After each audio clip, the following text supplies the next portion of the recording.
이제 천국을 침노하라는 이분의 말씀을 갖고서 오늘 두 번째 말씀을 듣는데요. 자, 하나님께서 세례 요한을 구약에 말씀하신 대로 예수님이 메시아로 오셨다라는 것을 세상에 선포하는 사명을 주셔서 보냈어요. 세례 요한은 그것을 누구보다 잘 알았습니다. 그래서 하나님께로부터 또한 직접 말씀을 들어서 하나님이 예수님을 지적하여 주셨기 때문에 예수님을 하나님의 메시아라 선포하기까지 했어요.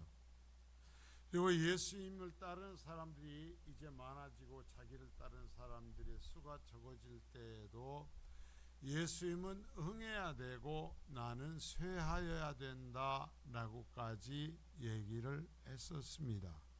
자, 그런 그가 정말 공의로운 사람이었기 때문에 헤로드 왕이 자기 동생의 아내를 빼앗아서 자기 아내 삼고 사는 것을 보고 그것이 잘못되었다고 꾸짖다가 감옥에 갇혔고, 그 감옥에 갇혀 있는 상태에서도 세례 요한은 계속해서 과연 예수님이 무엇을 가르치시는가, 예수님이 무슨 일을 하시는가를 하면서 제자들 통해서 듣고 있었어요. 그런데 세례 요한도 유대인이었던 것입니다. 이스라엘 사람이었던 것입니다. 그래서 하나님께서 보내신 메시아에 대해서 증언을 했지만 그 메시아가 자기들이 생각하는 메시아이기를 바랬어요. 그런데 예수님이 자신들이 생각하는 그 모습이 아닌 것입니다. 그러자 세례 요한이 참 자기의 마음에 깜짝 놀라게 흔들릴 만한 상태가 된 거죠. 과연 저분이 메시아일까 하는 생각이 드는 거예요. 저희의 나사렛 예수가 메시아일까 하는 생각이 들어서 제 아들을 보내가지고 물어보게 하는 거죠. 당신이 메시아입니까? 아니면 다른 메시아가 올 것이기에 우리가 그분을 기다리고 있어야 되는 것입니까? 라는 이야기를 하는 것을 지난 시간까지 봤어요. 자, 여러분, 하나님의 그 세례 요한의 인생의 사명은 오직 예수님을 세상에 소개하는 것이었고, 그래서 하나님께서 직접 이 세례 요한에게 저 나사렛 예수 저 사람이 내가 보낸 메시아다라고까지 말씀을 해 주셨어요. 그런데 예수님의 가르침이 자기 생각하고 맞지 않는 겁니다. 자기가 원하는 것을 말씀하시지 않는 것입니다. 그러니까 정말 저분이 메시아일까? 하나님이 알려주셨어도 메시아일까 하는 의심을 가진 거죠. 그럴 때 주님께서 구약성경에 이 땅에 오실 메시아가 무슨 일을 할 것인가를 그 기록한 말씀을 따라서 세례 요한의 제자들에게 얘기합니다. 요한에게 가서 얘기해라. 내가 지금 무엇을 말하고 무슨 일이 일어나고 있는지를 그대로 얘기해줘라 라고 말씀하죠. 더 어떤 설명도 하시지 않습니다. 지금 내가 말하는 이야기 그대로와 나를 통해서 일어나고 있는 일을 전해주어라 라고만 말씀을 하셔요. 자, 그리고 나서 오늘 이 세례 요한에 대한 말씀을 하십니다. 자, 세례 요한이 누구예요? 세례 요한은 태어난 이유가 오직 예수 그리스도가 하나님의 메시아라는 것을 선포하기 위함이었어요.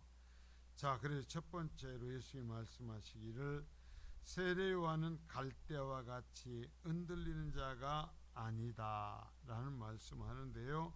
마태복음 11장 7절입니다. 시작. 그들이 떠나매 예수께서 무리에게 요한에 대하여 말씀하시되 너희가 무엇을 보려고 광야에 나갔더냐? 바람에 흔들리는 갈대냐? 잘 보세요. 지금 사실은 세례 요한이 바람에 흔들리는 갈대처럼 흔들리고 있어요. 하나님 직접 저 나사렛 예수가 내가 보낸 메시아다라는 말씀을 해주셨어도 예수님께서 하시는 일과 가르치는 말씀을 듣고서 메시아가 아닌 것처럼 여겨져서 마음이 흔들리고 있는 것입니다. 그런데 주님 말씀하십니다. 그는 바람에 흔들리는 갈대가 아니다라는 거예요. 자, 그러면서 이 세례 요한이 얼마나 힘들게 예수님 자신에 대해서 속에 썼는지를 얘기하면서 세례 요한 그놈 참 그밖에 안 돼가 아니라 이처럼 그가 갈대가 아니라 자기의 사역을 잘 감당한 사람이다라고 인정을 해주셨어요. 여기자 두 번째, 세례 요한은 자신의 영화를 위하여 살아가는 사람도 아니다라는 말씀을 합니다. 자, 마태복음 11장 8절입니다. 자, 시작. 그러면 너희가 무엇을 보려고 나갔더냐? 부드러운 옷 입은 사람이냐? 부드러운 옷을 입은 사람들은 왕궁에 있느니라. 자, 예수 현재 제자의 많은 사람들이 세례 요한의 제자였었습니다. 세례 요한을 따라다닌 사람들이었습니다. 그러니까 예수님께서 말씀하십니다. 너희가 왜 세례 요한한테 갔었고 세례 요한에게 가르침을 받았더냐? 그러면 세례 요한이 어떤 사람이냐? 부드러운 옷 입은 사람이냐? 이건 뭐냐면 잘 먹고 잘 살기를 원하고 좋은 자리를 탐하는 사람이었냐라는 얘기. 지금은요 우리가 다 똑같이 자, 이제 얼마나 옷이 부드럽습니까? 머리를 깎고요 머리카락 하나만 박이면은 간지러워서 견디질 못해. 머리카락 하나만 옷에 박히면 옷을 벗어 그걸 털어내야 돼. 뽑아내야 돼. 그러면 간지러워서 견디질 못해. 여러분 어디에서 어디 가가지고 어떤 사람들하고 군산에 저희 가서 군산의 그 역사 박물관 이제 그 가서 어떤 사람하고 얘기를 하면서 봅니다. 얘기를 하다 그랬어요. 그러면 우리나라 사람들은 뭘 신었어요? 그래. 여러분 뭘 신었어요? 이 운동화 구두 신기 전에 뭘 신었어요? 에? 고무신. 고무신 언제부터 신었어요? 고무신 언제부터 신었어요? 일제강점기에 일본이 자, 조선을 우리가 잘 살게 한다라는 그 선전을 하기 위해서 대표적으로 들여온 게 고무신이었어요. 그래서 그때부터 고무신이 퍼지기 시작했는데요. 저희 같은 시골에는요, 제가 어릴 때에도 고무신도 제대로 신을 수가 없었어요. 에? 제가 이 운동화를 신어본 게요, 중학교 갈 때 중학생은 어차피 운동화를 신어야 됐어요. 시커먼 제복 같은 옷에다가 검은 운동화를 신고 와야 되니까 중학교 들어가면서 시커먼 그 운동화를 처음 신어봤어요. 그 전까지는 고무신 신었죠. 고무신도요 한참 신어서 다르면은 발바닥이 얼마나 맞히는지 몰라요. 배지장 같아. 빵꾸 날라고 올 때까지 신고 다니잖아요. 그러니까 하면 야가 신었는지 맨발인지 그냥 돌아다니면 푹푹 배기고 하다가 그것을 새 고무신을 사주면은요 얼마나 밑에가 도톰하고 푹신푹신한지 몰라. 그러면 여러분 고무신 전에는 뭐 신었어요? 집신 신었잖아요. 남학신 좀 온 사람은 남학신 신고 귀족들은 가죽신 신었고요. 그러면 물어봅시다. 옷은 뭐 입고 살았을까요? 우리가 이 문익점 선생 얘기를 하잖아요. 그분이 목화씨를 가져와서 목화가 돼서 면이 들어와서 면옷을 입었는데, 그러면 면옷을 입기 전에는 뭘 입었을까요? 무슨 천?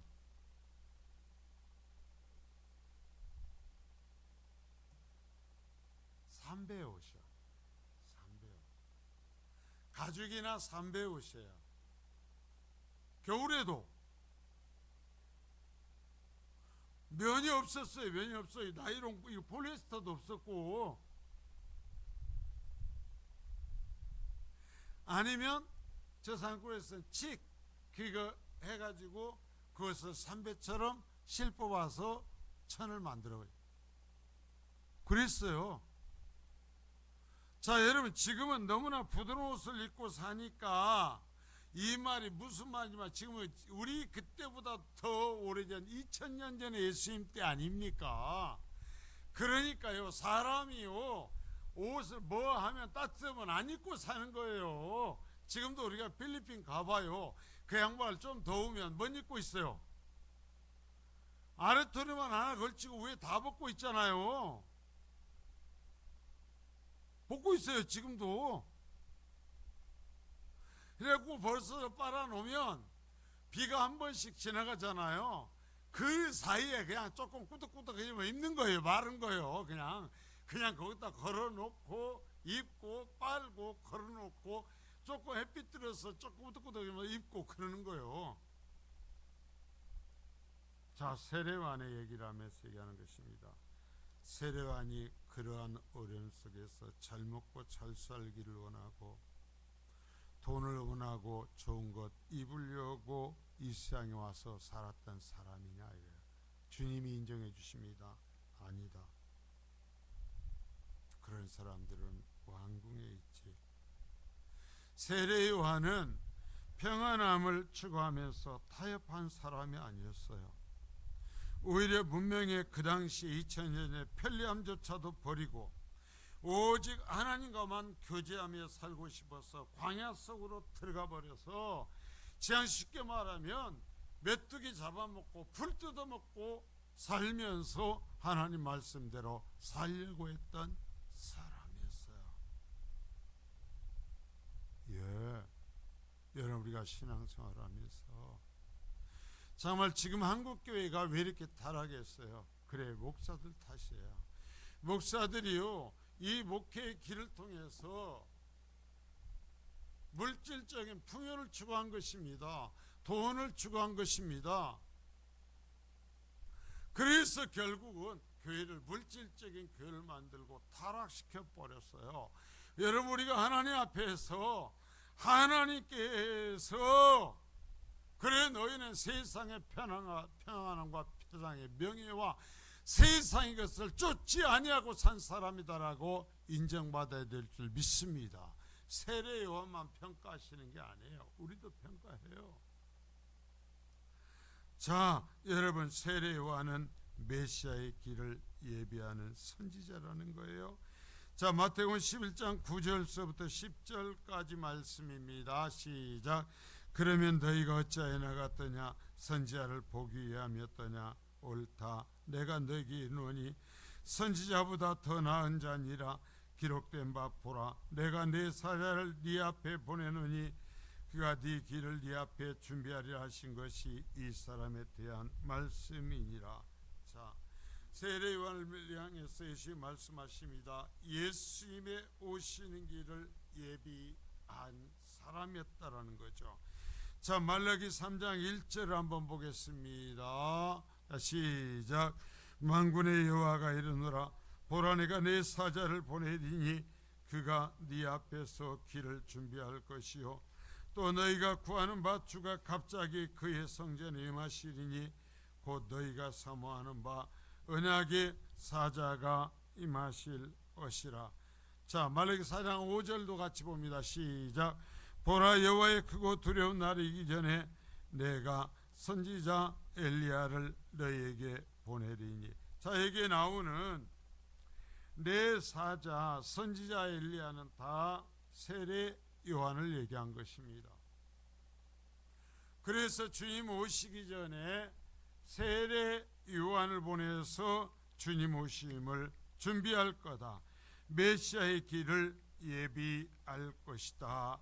그랬어요.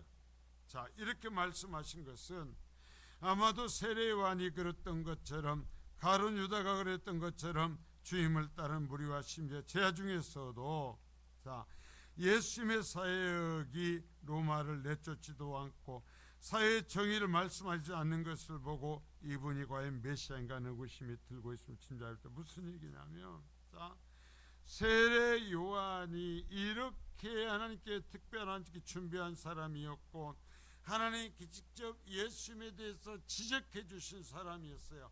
그래서 예수님을 증언한 사람이었는데 그도 유대인적 세계관을 가지니까 자, 로마를 내쫓지도 않고 사회의 정의를 말씀하지도 않는 것을 보고 이가 과연 메시아인가 의심했다라는 거예요. 하나님은 처음부터 끊임없이 얘기했습니다. 내 백성의 죄 때문에 메시아를 보낸다고 그랬어요. 죄 때문에 메시아를 보낸다고 그랬는데 이스라엘 백성은 시간이 지나면서 메시아를 기다리는 이유가 정치적인 목적이었습니다.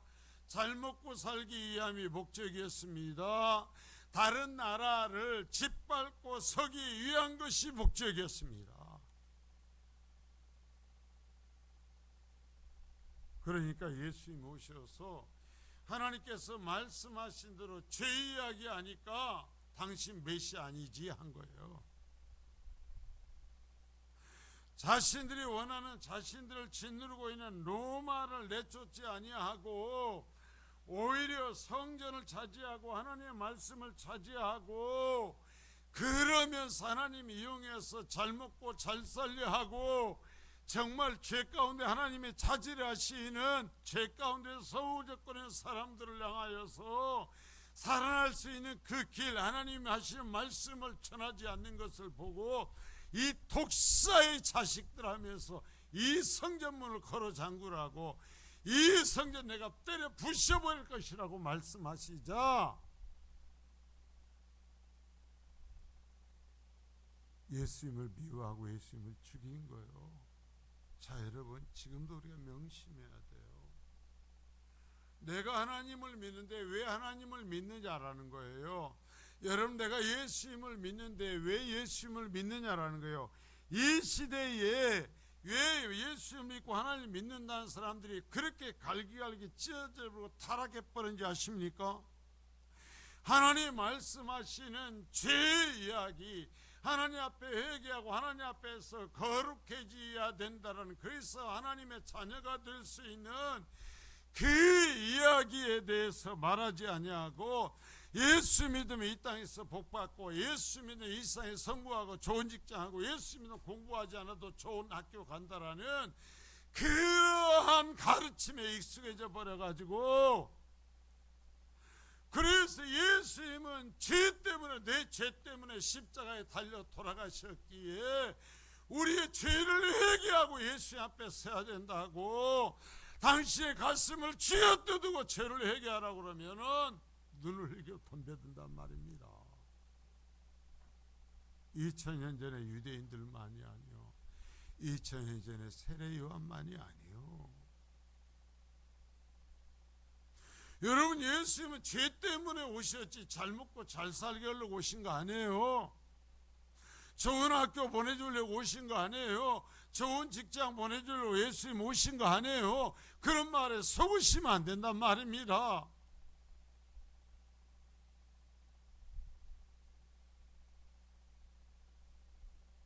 저 어떤 인간은 날이면 날마다 예수님 하나님 마치 무슨 정치적인 목적으로서 이 땅에 오신 것처럼 얘기합니다.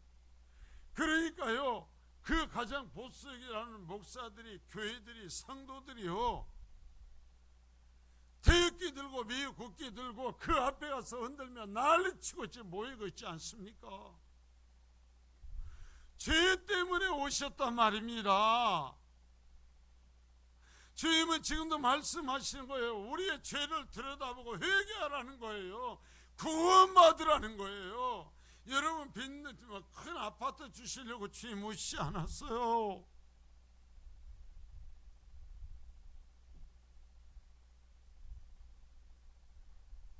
그러니까 그래 죄 얘기하면 이 시대의 기독교를 따라 저희 세상의 종교가 자기의 원하는 점괘가 나올 때까지 무당을 찾아서 떠들듯이 자기가 원하는 말 전해주는 교회 찾아 떠드는 거예요.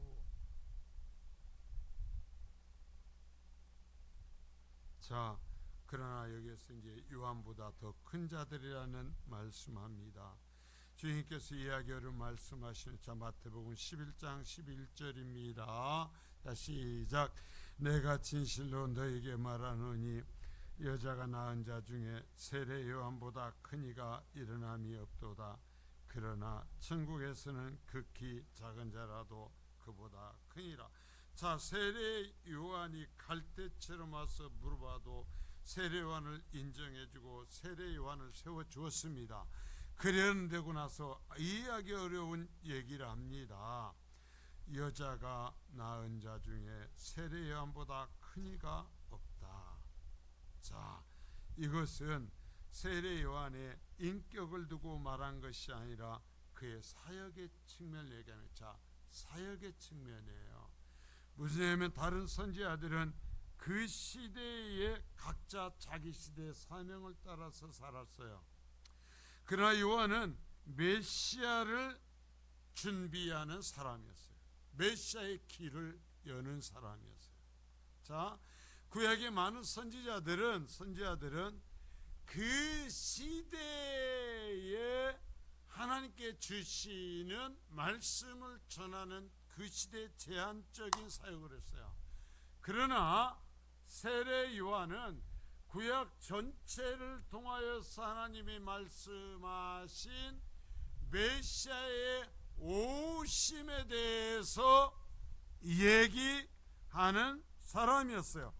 결국 구약의 모든 것이 메시아의 오심을 말하고 있다면 메시아 앞에서 마치 등불을 두고 그 앞길을 밝히며 세상에 알리는 사명을 맡았던 세례 요한의 사역이 그 어떤 선지자의 사역보다 가장 큰 것이다 라는 말씀을 하는 거예요. 자, 그러면 또 번째로, 그러나 천국에서는 극히 작은 자라도 그 세례 요한보다 크다. 이건 도대체 무슨 말인가? 여러분 가능하면 이런 거를 따라서 성경에 기록을 해놔요. 이게 도대체 무슨 말이지? 자, 요한이 구약의 말씀을 집대성하여서 메시아를 소개하는 가장 귀중한 사명을 맡았지만, 그러나 그조차도 예수님을 제대로 이해하지 못하고 의심하기까지 합니다. 그러나 이 예수님은 하나님의 메시아, 죄인들을 구원하시기 위하여 하나님께서 예비하신 하나님의 어린 양으로, 자, 이제는 세례 요한처럼 흔들리지 아니하고 예수 그리스도를 나의 죄 때문에 오신 메시아로 믿는 자들은 하나님께서 그토록 베풀기를 원하신 하나님의 자녀로서의 복을 누리게 되는 것입니다. 자, 세례 요한은 마치 예수님 앞에서 메시아의 오심을 소개하는 종과 같은 역할을 했다면, 신약시대 예수 그리스도를 믿어서 구원받은 사람들은 하나님의 자녀로서의 복을 누린다라는 거예요.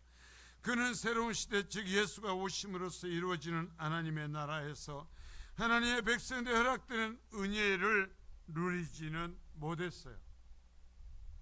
소망을 갖고 바라만 보고 알려맞은 사람이 그것을 누리지는 못했어요.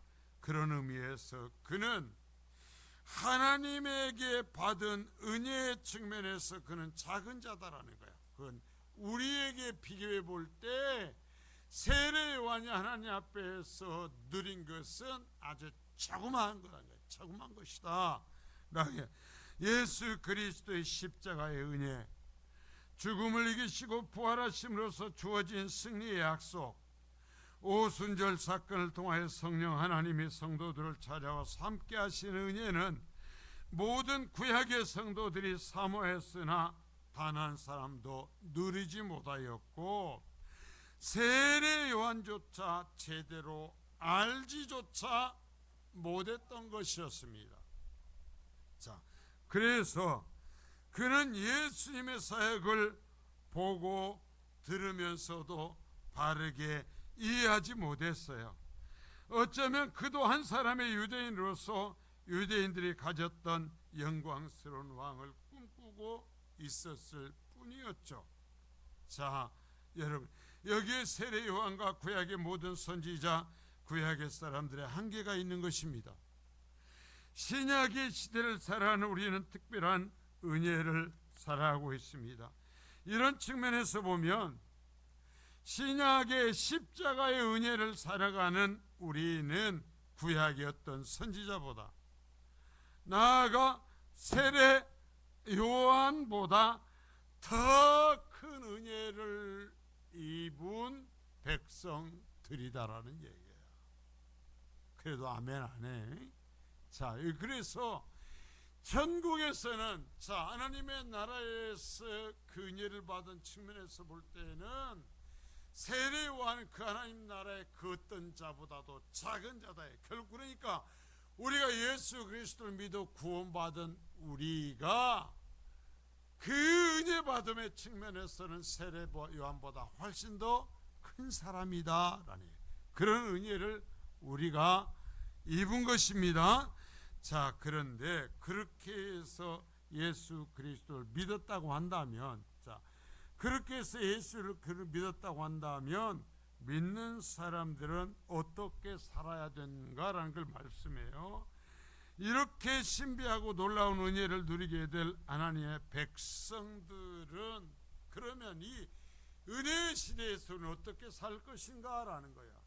다시 이스라엘 백성들처럼 나에게만 어떤 특별한 세상적인 영광과 부귀를 주는 메시아로서 예수를 믿을 것인가, 아니면 나의 죄를 용서하셔서 정말 죄 때문에 몸부림치며 하나님 앞에 나온 모든 사람들을 회복하여서 하나님 앞에 대면하면서 가장 영광스러운 최고의 처음의 상태로 회복되는 복을 누리도록 해주신 것을 깨닫고 그것을 추구하며, 아직 육신을 입고 있지만 이미 이 땅에서조차 내 삶을 먹고 마시는 것과 이 세상의 것을 추구하면서가 아니라 그 하나님 나라에서 누릴 영광을 추구하며 나를 죄에 더럽히지 않으려 하면서 살아가는 사람이 될 것인가 라는 것에 대한 이야기를 여기서 짚어주는 거예요. 자, 마태복음 11장 12절입니다. 세례 요한의 때부터 지금까지 천국은 침노를 당하나니 침노하는 자는 빼앗느니라.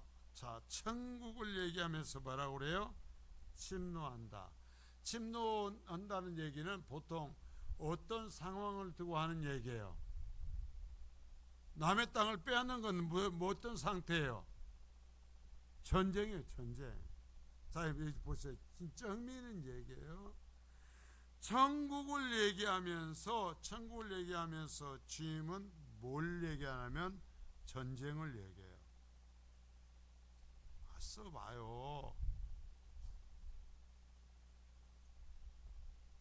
그리스도인들에게 지금 하시는 말씀이에요.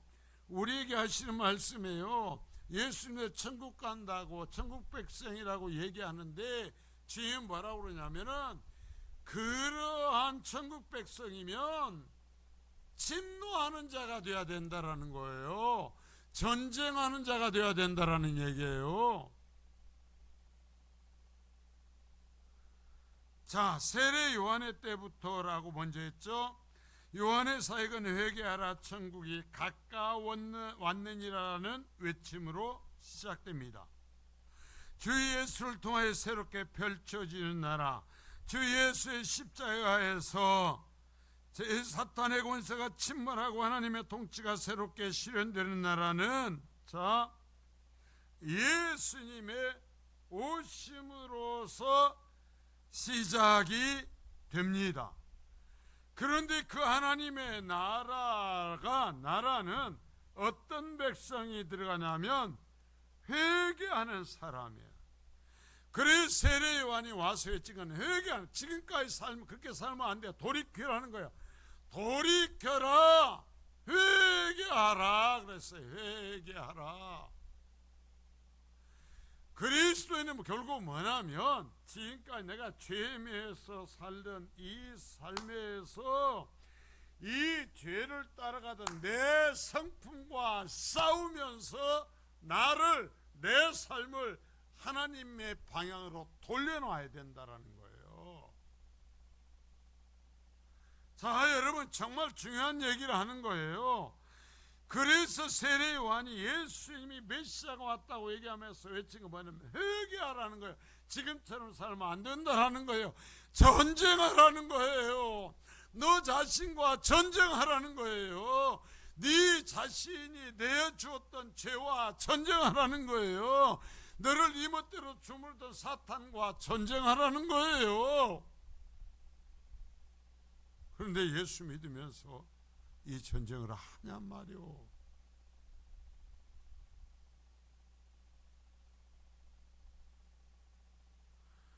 자, 그러면서 그 세례는 그래서 회개의 세례라 그래요. 세례 요한이 베푸는 세례를 회개의 세례. 뭔 세례? 돌아서는 세례라는 얘기예요. 예수님께로. 그의 사역은 하나님을 떠난 백성들이 하나님께 회개하고 돌아와서 하나님의 백성으로 회복되게 하는 것이었어요. 이처럼 세례 요한이 그분의 앞에 일을 준비하는 자로서 예수 그리스도의 오심을 선포한 때부터 새로운 역사, 새로운 하나님의 나라가 시작이 되고 있어요. 자, 아까 얘기했죠. 그런데 이 천국을 얘기하면서 하나님의 나라를 얘기하면서 침노, 전쟁을 얘기하죠. 그러면서 천국은 침노를 당하나니 침노하는 자가 빼앗는다. 무슨 얘기냐면 침노하는 자가 여기에 사탄이 아니고요, 침노하는 자는 그리스도인이에요. 자, 여기서 놀라운 반전을 얘기하는, 일반적인 상식과 반대로 얘기하는 거예요. 침노를 누가 하냐면 그리스도인이에요. 그러면서 침노하는 그리스도인이 하나님의 나라를 차지할 거라는 거예요. 그래서 하나님의 나라의 백성이 되는 걸 뭐라고 하냐면 빼앗는 거라고 얘기해요. 빼앗는 거다. 이 이야기가 결국 무슨 얘기인가? 예수 믿는 게 그냥 나 교회 다녀주는 게 아니라는 거예요. 예수 믿는 건 전쟁하는 거라는 거예요. 침노해 들어가는 거라는 거예요. 여러분, 내 속에 두 나라가 있단 말입니다.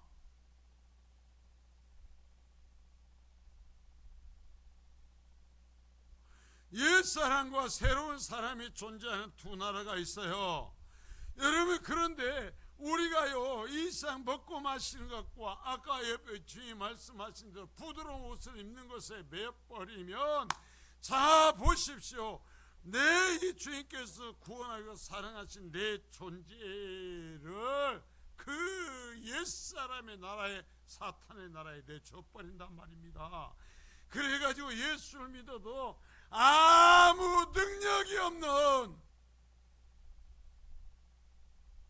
예수 믿고 평생을 살았는데 하나님의 영광을 위해서 무엇을 드러내보지 못한 사람은 살다 죽어버린다. 왜 그렇게 죽으려고 하냔 말이에요.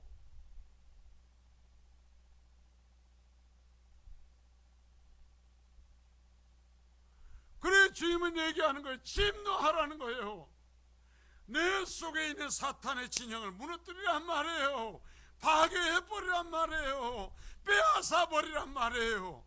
그래서 내 속에 온전히 하나님의 통치, 예수 그리스도의 말씀의 통치가 이루어지는 나라가 되어야 된단 말입니다. 교회도 마찬가지예요. 여러분, 교회가 어느 교회가 서 있으면 그 교회가 온전히 다 천국인 줄 아십니까? 하나님의 나라인 줄 아십니까? 주의 말씀으로 돌아가서 봐요. 알곡과 가라지가 함께 있다고 그랬어요. 그러면 뭐냐 하면 천국에 속한 자와 지옥에 속한 자가 함께 있단 말입니다. 그러면 그 다서로 다른 존재가 있다면, 여기서 주의 말씀하는 표현은 뭐냐면, 교회는 가장 영적으로 격렬한 전쟁이 벌어지고 있는 곳이란 말입니다.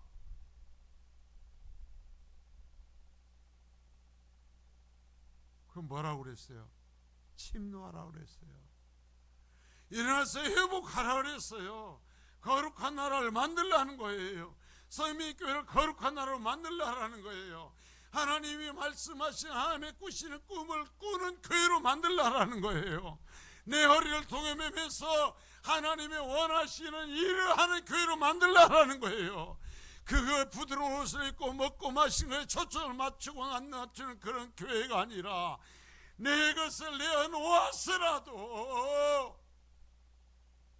주님의 원하시는 그 일을 하는 교회로 만들라는 거예요. 이게 침노하는 거라는 거예요. 그래서 침노하는 자들이 빼앗아서 차지할 거라는 거예요.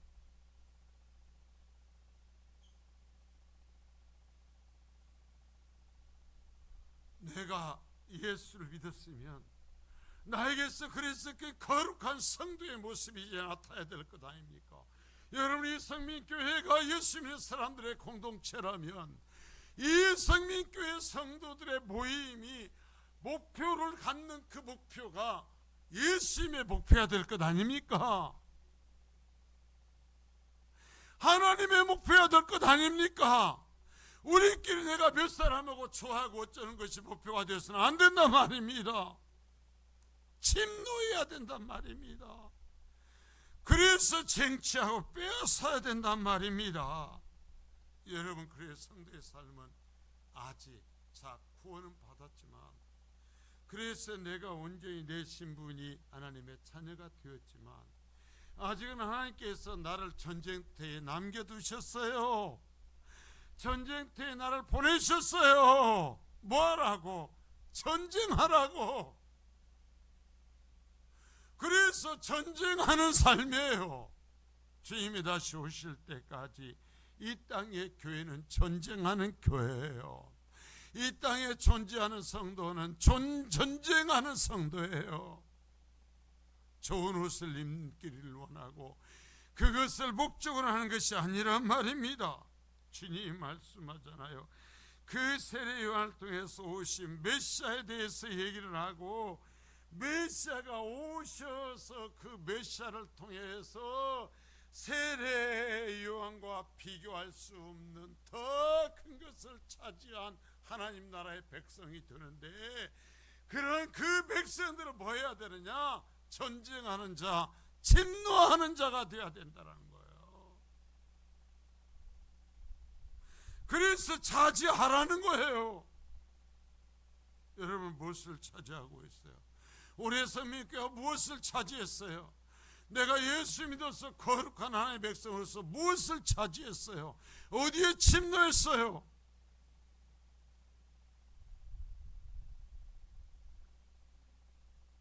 저는요, 조금만 해서 하나님께서 저에게 자극을 주시면 말씀하시면은 제가 죽을 것 같아요.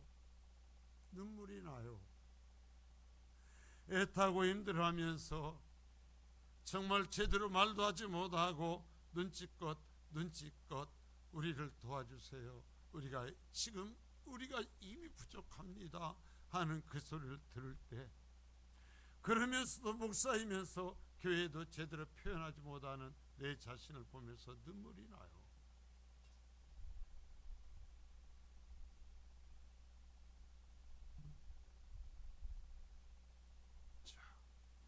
율법이 요한까지다. 그래서 요한의 질문을 받고서 요한의 증거를 통하여 자신이 메시아 되심을 증거하신 주님은 이제 새로운 시대를 선포합니다. 중요한 한 시점에 선을 딱 그으시는 거죠. 자, 마태복음 11장 13절서부터 5절입니다. 시작. 모든 선지자와 율법이 예언한 것은 요한까지이니 만일 너희가 즐겨받을진대 오리라 한 엘리야가 곧 이 사람이니라. 귀 있는 자는 들을지어다. 자, 모든 선지자와 율법이 예언한 것이 요한까지였다. 자, 그래요. 선지자는 선지서, 율법은 모세오경을 말하는데 이것은 모든 구약 39권 전체를 얘기합니다. 이 구약의 메시에 대한 모든 예언은 요한의 사역으로 끝이 나요. 그래서 세례 요한을 마지막 선지자라 합니다. 마지막 선지자. 이제는 그 구약의 모든 율법과 선지자들의 외침, 나아가 세례 요한의 외침처럼 새로운 시대가 메시아의 오심.